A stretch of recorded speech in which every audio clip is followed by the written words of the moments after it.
I'm here to speak about the whole ICE situation and everything going on. Hold on. I just want to have it right here. I just want to say your rights just in case some of you guys don't know already. I know I don't have a big platform, but I have followers and I hope you guys can see this. Do not open the door if an immigration agent is knocking at your door. Do not answer any questions from an immigration agent. If they try to talk to you, you have the right to remain silent. Do not sign anything without the first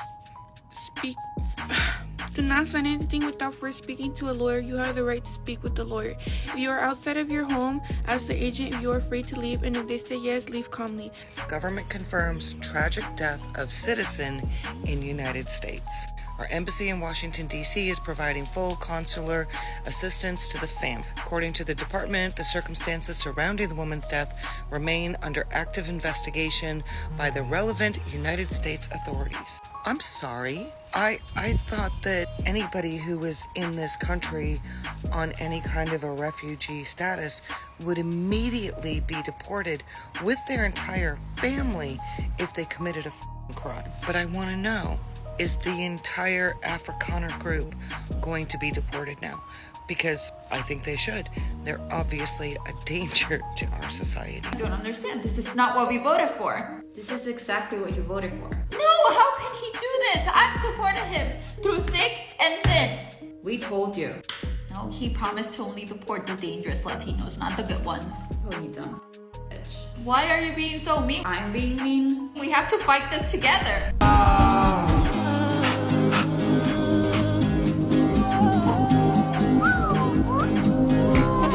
Heard you guys spend $40 a week for fruits and vegetables in the United States. This is how much I spend in Mexico. I'm gonna grab some apples. I just spent 37 pesos. I'm gonna get some broccoli too. 5 pesos for the broccoli. Gracias. Cucumbers. 20 pesos for the cucumber. Also getting an onion. These are huge. 8 pesos for the 2 big onions. Gracias. And a free bag. Let's go to this kind man. Thank you, sir. What's up? Es que mi números de allá. Más uno. He asked for my number and I folded under pressure and I actually gave it to him. Because he's an old guy and I would feel bad if I gave him a fake number. He probably just wants like a friend or something. Someone to talk to. Anyways, I'm gonna keep on shopping. I'm gonna get some potatoes. ¿Cuánto va a ser? 8 for some potatoes and some tomatoes. 12 pesos. 25 for some avocados. 15 for some mangoes. 15 pesos for 6 bananas. 10 for some lettuce. 5 pesos. 8 pesos. This is all I think I'm gonna eat this week. Total, I spent close to $9. $9 for all that food? Meanwhile, Trump voters are about to pay $40 for a 6-pack of Corona because of tariffs. The irony is thick. This is heartbreaking but so important. She's literally crying while trying to protect her community. I'm gonna stutter, but it's fine. No abre la puerta si un agente de inmigración está tocando la puerta. No conteste ninguna pregunta de un agente de inmigración. Si trata de hablar con usted, usted tiene el derecho a guardar silencio. No firme nada sin antes hablar con un abogado. Usted tiene el derecho de hablar con un abogado. Si usted está fuera de su casa, pregúntale a la gente si tiene la libertad de irse y si le dice que sí, váyase con tranquilidad. Entréguele esta tarjeta a la gente si usted está dentro de su casa. Muestre la tarjeta por la ventana o pásala debajo de la puerta. The fact that she's doing this in both languages shows how real this threat is to families right now. No, I think that's all. But those are the rights. I have them right here. The Spanish and the English one. I don't know how to say this one, but I'm going to show it. For those who speak this language, please know your rights. Please know that you guys are not alone. Make sure that if your parents or anyone that you know is getting taken, don't let them sign any papers. Don't let them say anything. No information or nothing. Let them stay quiet. Even if they're telling them to say their information, don't tell them not to. This is a really hard situation. This is scary for everyone. And this world is just so... I felt that in my soul. Now let's see some Trump supporters realizing what they voted for. I didn't think it was going to turn out this way. Haven't you been listening to all his speeches since 2016? No, this is not the Trump I voted for. He's exactly who you voted for. All we want is a better economy. That's all we want. We love this country. Oh God, I can't believe this. My parents were Cuban refugees, and you still voted for him. They came here for a better and safer life. Like every refugee, but that didn't stop you from founding Latinas for Trump, which is like the dumbest thing. It's like cockroaches for raid. You lack empathy, and you are dumb. It's like cockroaches for raid. I'm dead. That comparison is absolutely perfect. Mexico has just threatened the United States, and they will retaliate against Donald Trump's aluminum and steel tariffs. Mexico's President Claudia Sheinbaum just said that Mexico will take countermeasures if the U.S. President Donald Trump refuses to grant tariff relief on steel and aluminum exports. And she even went on to say that if we do not reach an agreement, we will also announce some measures that we must take to strengthen and protect jobs. What Mexico's president does not understand is that the United States has offered on multiple occasions to help, not just with the cartels of Mexico, but even with their economy. Oh, so now it's Mexico's fault for defending themselves. Classic. And time again, Mexico has refused. And with our worldwide trade deficit with almost every country that we trade with, including Mexico, they are no longer happy that the United States is going to be treating them the way they've been treating us. This is not the Biden administration. This is not Kamala Harris. This is the Trump organization administration that is putting Americans first, no matter how that makes us look to anyone around us. So what are your thoughts on Mexico's president's response to Donald Trump raising the steel and aluminum tariff to 50%? Let me know in the comments section and hit that follow button for your daily updates. No matter how that makes us look, well, you look like idiots. So mission accomplished. This is actually really important. Support local Mexican businesses because they're about to get destroyed by these tariffs. Take care now, sir. I can get who's next. Hi. Hello, sir. Just a pack of cervezas. Yeah, I voted for Trump. Okay. Just for the beers today, we're looking at $20. Supposed to be $10. That's a 6-pack. Yeah, because of the tariffs and imported goods, everything costs much more. Okay.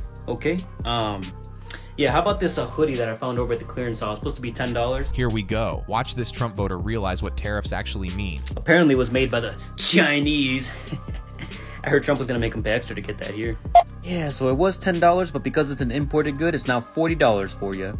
So, the tag literally says $10, and you're telling me I have to pay $40 now? Yeah, so the company paid for that tariff. In order to get that money back, they turn it around and charge more. Okay. The slow realization is beautiful to watch. The tag says $10, but I have to pay $40? Yes, that's how tariffs work. Okay. Yeah, let me just go ahead and leave the hoodie behind. Haven't got my tax break yet, you know what I'm saying? Uh-huh. And if you don't mind me asking, how much do you make yearly? I make about $40,000 a year. 40,000. Yo, this man makes 40,000 a year asking for tax breaks. Winnie, can you believe that? Yo, that man is gullible. Here, let me just go ahead and leave all that behind. I'm gonna just head out. Yeah, make sure you come back when you get that tax break. Drag him, making $40K and thinking he's getting tax breaks. The delusion is real. Para todos ustedes que todavía no han hecho la conexión entre el trompudo, los aranceles, la bolsa de valores y los billonarios de este país, les voy a ayudar. Cuando el señor anaranjado, agente anaranjado, con cajita, rajadita, cuando él salió a decir que le iba a dar una guerra de aranceles a Canadá y a México, ¿qué pasó con la bolsa de valores? Pues la bolsa de valores se cayó, mi jefes. Se cayó, se desplomó. Eso resultó en que el stock estuviera muy barato de muchas compañías muy valiosas en este país. Entonces, ¿qué hicieron los billonarios? Pues los billonarios se fueron rapidito de compras. They went shopping, amigos. Cuando nosotros estábamos aquí, que nos estábamos muriendo de hambre, que no podemos ni siquiera comprar huevos ni gasolina, y mucho menos aguacate, ellos estaban muy a gusto desde sus casas comprando stock. Y pues ahora el señor dice que pues va a retirar los aranceles. El señor es un mentiroso ratero. This woman gets it. She's explaining exactly how the billionaires used the tariff chaos to make themselves richer while regular people suffer. Pero se está jugando todos esos trompudos que votaron por él. Y pues yo le sigo diciendo que a mí me da mucho gusto, la mera verdad, a mí me da mucho gusto que lo siga haciendo, que siga poniendo a este país en bancarrota, que lo lleve a una guerra mundial, que haga lo que tenga que hacer, porque nosotros les dijimos que esto era justo lo que iba a pasar con este país. Y se lo repito, no lo digo con gusto, no lo digo con alegría, no lo digo con nada, es que es algo que es inevitable. El señor está haciendo lo que dijo que iba a hacer con su plan 2025. Es un libro que ustedes pueden obtener, lo pueden leer, no lo han querido leer. Se los sugiero que por favor vayan y lo lean, que pongan más atención en lo que está haciendo este señor, porque les está viendo la cara de payaso. y lo están dejando. ¿Qué cosas, no? He's making you look like clowns and you're letting him, period. That's the truth right there. All right, y'all, let me break this down for you because what we just witnessed is the epitome of find out after fuck around. These videos perfectly encapsulate the absolute chaos that Mexican Trump supporters are experiencing right now. And honestly, I have very little sympathy. Let me explain why. First, let's talk about the pure delusion we saw in that Latinas for Trump founder video. Did you hear what she said? He promised to only deport the dangerous Latinos, not the good ones. Girl, what? Since when has Donald Trump ever made that distinction? Since when has any anti-immigrant politician made that distinction? They don't care if you're one of the good ones. To them, you're all expendable. The woman in that skit calling it cockroaches for raid was absolutely genius because that's exactly what it is. You literally voted for someone who sees you as a pest to be eliminated, and then you're shocked when he treats you like a pest to be eliminated? Make it make sense. And can we talk about the economic illiteracy on display here? That man in the grocery store thinking he's getting tax breaks on a $1.40K salary while Corona beer doubles in price because of tariffs. The audacity. Sir, you are not rich. You will never be rich. The tax breaks are not for you. They are for people who make more in a day than you make in a year. The woman breaking down the stock market manipulation was absolutely brilliant. She explained exactly what happened. Trump announces tariffs, market panics, billionaires buy up cheap stocks, then Trump walks back the tariffs and those same billionaires make bank while regular people are left holding the bag with higher prices on everything. It's the oldest trick in the book, and Trump voters fell for it again. But here's what really gets me. The cognitive dissonance is staggering. These people voted for someone who literally campaigned on mass deportations, who put children in cages, who called Mexican immigrants rapists and criminals, who tried to build a wall to keep their families out. And now they're surprised that he's doing exactly what he said he would do. The cattle farmer video was particularly telling because it shows that even Trump's supposed base doesn't understand his policies. This woman is clearly a rural conservative farmer, exactly the demographic Trump claims to represent, and she's completely confused about how these tariffs work and who's supposed to pay for what. If his own supporters can't figure out his policies, how is anyone supposed to benefit from them? Let's also acknowledge the stark difference in these videos. On one side, you have people like that young woman with the Virgin of Guadalupe shirt, literally crying while trying to protect her community with Know Your Rights information. She's doing the work, she's scared, she's heartbroken, but she's still fighting for her people. On the other side, you have Latinas for Trump having a meltdown because leopards ate their faces. These are not the same. The woman encouraging people to shop at Mexican businesses made such an important point. These tariffs aren't just abstract policy. They're going to destroy small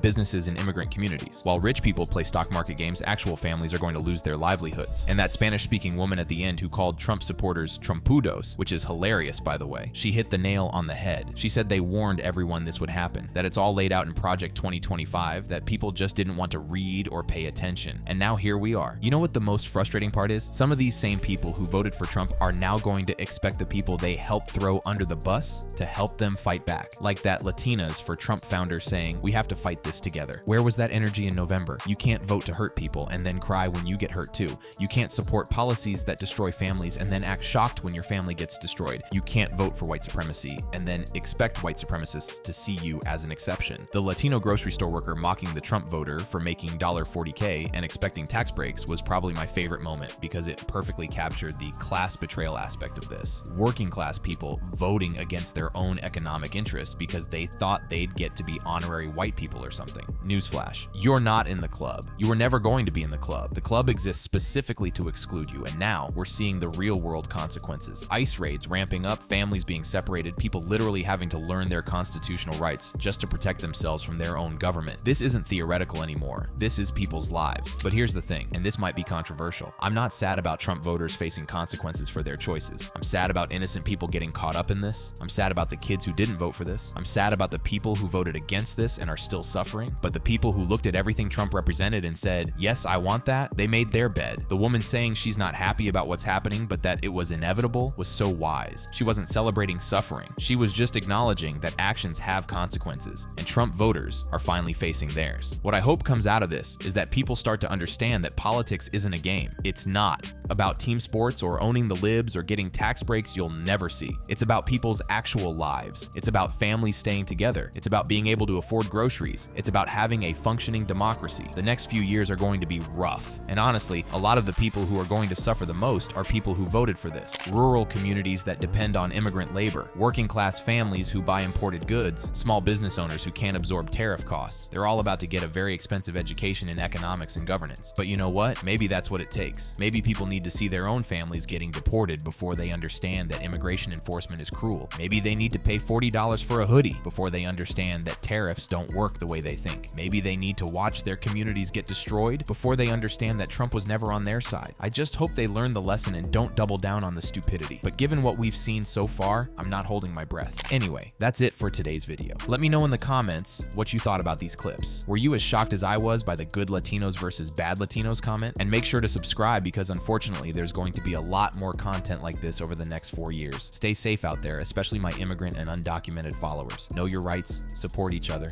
and remember, this too shall pass. We've survived worse, and we'll survive this too. Peace. No more funding for transgenderism. No more funding for illegal DEI programs. She's probably been put in there because according to Donald Trump, she's a 10. What started as a normal White House press briefing quickly turned into a firestorm. Caroline Leavitt, Trump's press secretary, didn't just answer questions. She went off on woke policies, causing a full-blown clash with the hosts of The View. Within hours, Whoopi Goldberg and Joy Behar fired back and things got personal fast. Without that wokeness, you might not have that job. But the controversy didn't just stay on TV. A lot of people had a lot to say. And today, I will give you the full story. Caroline Leavitt goes off on The View. On January 2025, Caroline Leavitt, at just 27 years old, stepped behind the White House podium for her first official press briefing as the newly appointed press secretary for President Donald Trump's second administration. Leavitt, whose political journey began with internships in the Trump administration before an unsuccessful congressional run in New Hampshire, had already made history as the youngest person to ever hold this prestigious position, breaking a record previously set during the Nixon era. During this inaugural briefing, Leavitt addressed questions regarding a federal funding freeze that had been implemented by the new administration. Her response would become the catalyst for the controversy that followed. This is not a blanket pause on federal assistance and grant programs from the Trump administration. Individual assistance, that includes, I'm not naming everything that's included, but just to give you a few examples, Social Security benefits, Medicare benefits, food stamps, welfare benefits, assistance that is going directly to individuals will not be impacted by this pause.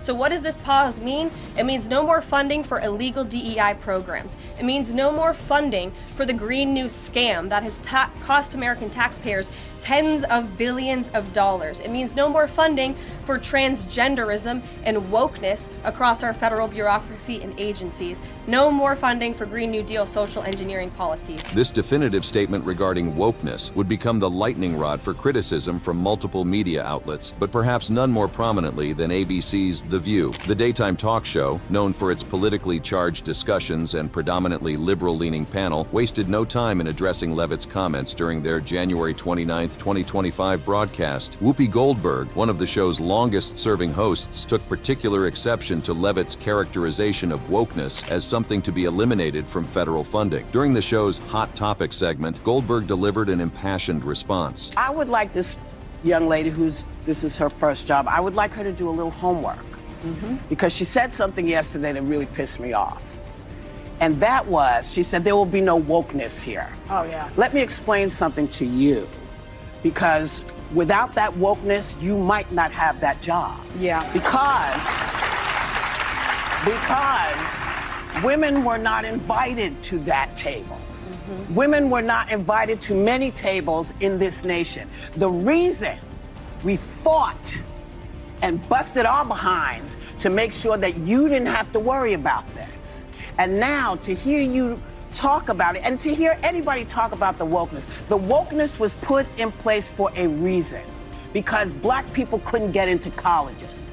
Because women could not get into the colleges they wanted to go to. This is all women. Goldberg's critique centered on a fundamental disagreement about the definition and importance of wokeness in American society. While Leavitt and the Trump administration portrayed it as unnecessary government spending on progressive social programs, Goldberg characterized it as the hard-won progress of civil rights movements that enabled women and minorities to access opportunities previously denied to them. But the criticism from The View didn't stop with Goldberg's comments on wokeness.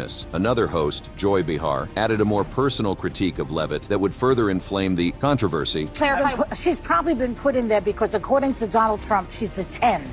You know that's what it is. This comment from Behar suggested that Levitt's appointment was based on her physical appearance rather than her qualifications, a remark that many viewers found particularly surprising, coming from a show with hosts who frequently position themselves as advocates for women's empowerment and against objectification. Other View hosts attempted to provide additional context, noting that this wasn't Levitt's first job in politics and that she had worked in the previous Trump administration. However, the criticisms from Goldberg and Behar had already set the tone for how the segment would be perceived by audiences. For Levitt and the Trump administration, wokeness represented government overreach and unnecessary spending on progressive social programs that they believed did not serve the interests of most Americans. Her statement about ending funding for transgenderism and wokeness aligned with the administration's broader agenda, which included executive orders targeting DEI programs in federal agencies. For Goldberg and many of the View hosts, wokeness represented the critical social progress that had allowed historically marginalized groups to gain access to opportunities in education, employment, and political representation. From this perspective, Levitt's rejection of wokeness appeared to dismiss the importance of the very social changes that had made her own historic appointment possible. The controversy was further amplified by the fact that Levitt had already established herself as a vocal critic of The View months before this particular incident. In December 2024, before officially taking office as press secretary, Levitt had appeared on Fox News to discuss what she characterized as conspiracy theories being promoted on The View regarding President Trump and Elon Musk. Absolutely not. Let me be unequivocally clear about that. And watching this clip, I couldn't help but think how ironic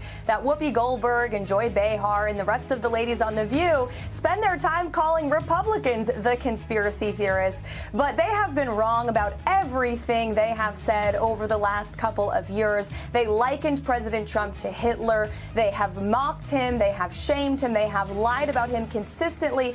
And it was a joy to watch them on November the 6th when they realized that tens of millions of Americans do not listen to the lies that they have spewed. During this Fox News appearance, Levitt had characterized the hosts of The View as completely out of touch with reality, setting the stage for the contentious relationship that would develop once she officially took office as press secretary. The clash between Caroline Levitt and The View hosts didn't occur in isolation. It was part of a broader context of the Trump administration's return to power and the implementation of its policy agenda, including initiatives outlined in Project 2025, a comprehensive plan developed by the Heritage Foundation to align federal government operations with conservative principles. Project 2025, which had been published in April 2023, included specific proposals to eliminate what it termed woke propaganda at every level of government. The initiative advocated for restructuring federal agencies, reducing government size, and promoting traditional values, all themes that were reflected in Levitt's statements about ending funding for wokeness in federal bureaucracy. The comments from The View hosts also came at a time when the Trump administration was issuing a series of executive orders aimed at rolling back policies implemented during the Biden administration. On January 20th, 2025, Trump had signed Executive Order 14151, titled Ending Radical and Wasteful Government DEI Programs and Preferencing, aimed at terminating diversity, equity, and inclusion initiatives within federal agencies. Just a day before The View segment aired, on January 29th, 2025, the administration had issued another order directing agencies to shut down programs, grants, and initiatives that promote or reflect gender ideology, placing employees working on them on administrative leave. This order was explicitly part of the campaign to eliminate what the administration termed woke ideology from the federal government. In this highly charged political environment, Levitt's press briefing and The View hosts' responses became proxies for a larger cultural and political battle over the direction of American society. The controversy highlighted not just different policy preferences, but fundamentally different worldviews about the role of government, the meaning of equality, and the definition of progress. As news of the clash spread across social media and cable news, Americans quickly took sides, with conservative outlets praising Levitt's masterclass performance at her first press briefing and criticizing The View host for undermining a young woman's professional achievements, while progressive commentators defended the talk show host's concerns about the administration's rejection of wokeness as a potential step backward for civil rights. What started as a routine White House press briefing quickly turned into a major showdown, one that would ripple across American media for months to come. The woke conversation. The day after Whoopi Goldberg and Joy Behar's pointed criticisms of Caroline Leavitt aired on The View, the media landscape erupted with reactions from across the political spectrum. What had begun as a critique of Leavitt's comments about wokeness quickly transformed into a much broader discussion about media bias, women in politics, and the changing nature of political communication in America. Conservative media outlets rallied to Leavitt's defense, highlighting what they perceived as hypocrisy from The View hosts, particularly in light of Joy Behar's comment suggesting Leavitt was hired for her appearance rather than her qualifications. Many commentators pointed out that such remarks seemed to contradict the show's usual advocacy for women's empowerment and against objectification. One online commentator captured this sentiment, stating, "Disgusting Joy Behar of The View accuses Caroline Leavitt of being hired only because Donald Trump thought she was a 10. Caroline Leavitt actually comes with real job qualifications, unlike Biden's DEI hires." Another added, "Caroline Leavitt was only hired by Donald Trump because she's a 10. You know that what it is. Actually, she's quite capable, unlike the last press secretary who was only hired because she was a black lesbian." The criticism of The View hosts extended beyond social media comments. Charlie Kirk, a prominent conservative commentator, described Behar's remarks as an idiotic and bitter thing to say, especially given what he characterized as Leavitt's masterclass performance at her first press briefing. Sky News host Paul Murray similarly praised Leavitt as a rock star, contrasting her approach with previous Biden administration press secretaries whom he accused of lying to people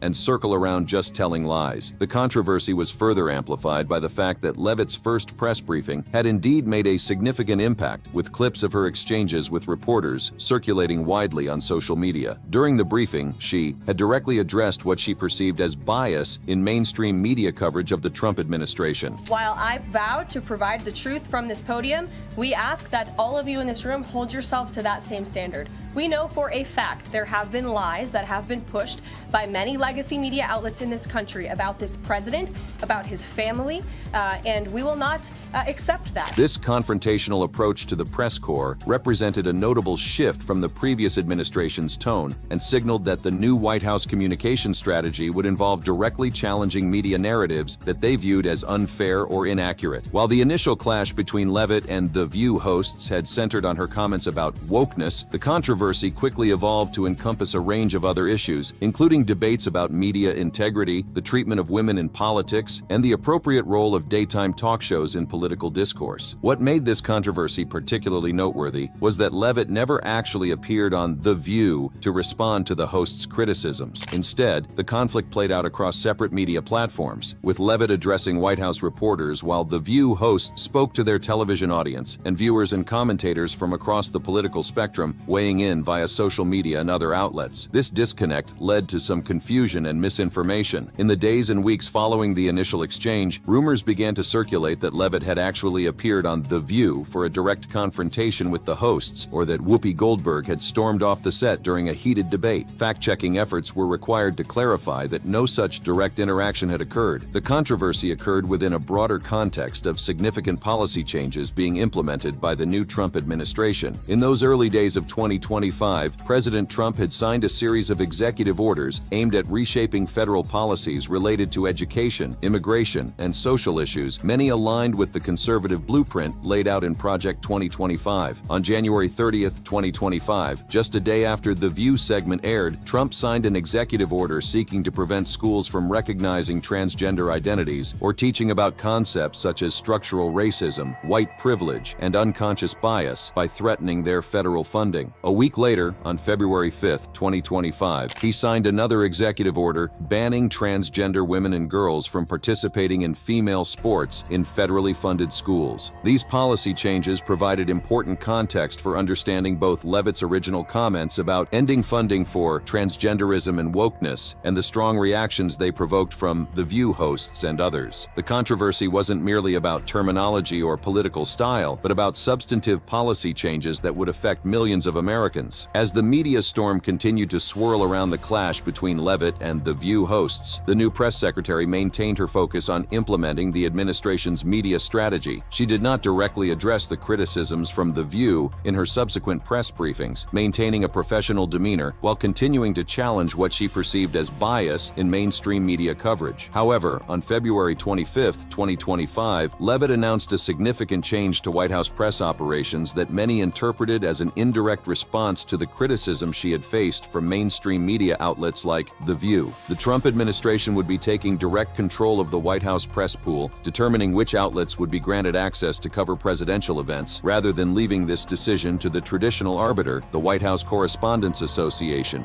WHCA. In explaining this decision, Levitt emphasized the administration's desire to end the monopoly of DC-based journalists over press access and to include what she termed new media outlets, such as podcasts and streaming services that better reflected modern media consumption habits. This policy shift was immediately controversial. Supporters viewed it as a necessary correction to perceived bias in mainstream media coverage and an opportunity to diversify the perspectives represented in the White House press corps. Critics, including the WHCA, saw it as an unprecedented infringement on press independence and a troubling sign for the future of political journalism. While defending these new press rules in April 2025, Levitt insisted that the changes were not about ideology, but about ensuring that Americans received accurate information about the administration's activities and achievements. However, the timing of the announcement, coming less than a month after the clash with The View, led many observers to see it as part of a broader strategy to reduce the influence of mainstream media outlets that the administration perceived as hostile. As February turned to March, the initial controversy began to fade from headlines, but its effects continued to reverberate through American political discourse. The clash had highlighted deep divisions, not just in policy preferences, but in basic understandings of concepts like equality, progress, and the proper role of government. For supporters of the Trump administration, Levitt had stood firm against what they perceived as unfair criticism and had demonstrated the administration's commitment to challenging mainstream media narratives. For critics, her comments about wokeness and the subsequent changes to press access represented troubling signs about the administration's approach to civil rights, media relations, and democratic norms. Throughout this period, rumors and misinformation continued to circulate on social media. By March 2025, claims began appearing that Levitt had filed a massive lawsuit against The View for defamation, seeking hundreds of millions of dollars in damages. These rumors were entirely false, with no evidence of any legal action being taken by Levitt against the show or its hosts. The reality was much more mundane. Levitt had continued her work as press secretary, holding regular briefings and implementing the administration's communication strategy, while The View hosts had moved on to discussing other topics in the fast-paced news cycle of 2025. Yet even as the specific details of the January controversy faded from public attention, the underlying tensions it had revealed between different media ecosystems, between competing definitions of concepts like wokeness, and between contrasting visions of American society, continued to shape political discourse throughout the early months of the second Trump administration.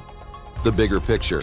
As spring 2025 arrived in Washington, what many social media commentators had predicted would be a catastrophic fall-off for either Caroline Levitt or The View hosts never materialized. Instead, a more nuanced reality emerged, revealing much about Levitt's meteoric rise, Whoopi Goldberg's established career, and how the implementation of Project 2025 continued to shape the political landscape. Caroline Levitt's ascension to one of the most visible positions in American politics represented a remarkable journey for someone so young. Born on August 24, 1997, Levitt had studied politics and communication at St. Anselm College, where she wrote for the school newspaper and founded a broadcasting club. Her political career began with an internship in the White House Office of Presidential Correspondence during the first Trump administration, after which she became its associated director. Following Trump's defeat in 2020, Levitt served as communications director for New York Representative Elise Stefanik before launching an unsuccessful campaign for the U.S. House of Representatives